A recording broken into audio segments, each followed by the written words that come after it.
असम के शिवसागर पहुंचे प्रधानमंत्री नरेंद्र मोदी, जहां एक जनसभा को भी उन्होंने संबोधित किया। लेकिन भूमिहीन आदिवासी समुदाय के परिजनों को ये पट्टा वितरण का कार्यक्रम था। उन्होंने कहा कि अब तक बहुत उपेक्षा हुई है उन लोगों की जिनके पास ये हक नहीं था, लेकिन अब जमीन का ये हक मिलने के बाद वो अपने जीवन को और बेहतर कर पाएंगे।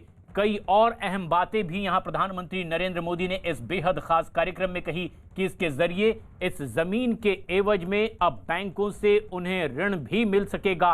कई और सरकारी योजनाओं का सीधा फायदा लोगों को होगा।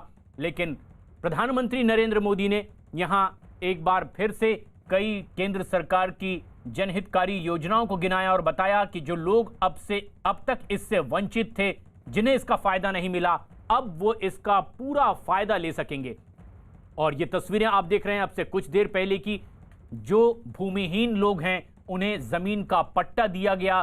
खुद प्रधानमंत्री नरेंद्र मोदी इस कार्यक्रम के मौके पर मौजूद थे। ऐसे में जबकि अब असम चुनाव भी बेहद करीब है, विधानसभा चुनाव से पहले सोनोवाल सरकार का एक राजनीतिक संदेश देने की भी कोशिश यहां से हुई। ऐसे में जबकि प्रधानमंत्री मोदी इस कार्यक्रम में मौजूद थे, एक बड़ा बल सोनोवाल सरकार की ओर से इस कार्यक्रम को भी मिला। और प्रधानमंत्री मोदी ने खुद कहा कि अब तक बहुत बड़ा तबका उपेक्षित रहा, उन तक वो योजनाएं नहीं पहुंच सकी जिसके वो हकदार थे। और उसी कड़ी में जमीन का ये पट्टा इन भूमिहीनों को दिया गया। 2016 में सोनोवाल सरकार बनने के वक्त यहां तकरीबन 6 लाख भूमिहीन थे, खासतौर पर वो मूल निवासी आदिवासी जिन्हें अब जमीन का पट्टा दिया गया है। लेकिन इसके बाद प्रधानमंत्री मोदी असम से बंगाल का भी रुख करने वाले हैं और आज का दिन बेहद खास।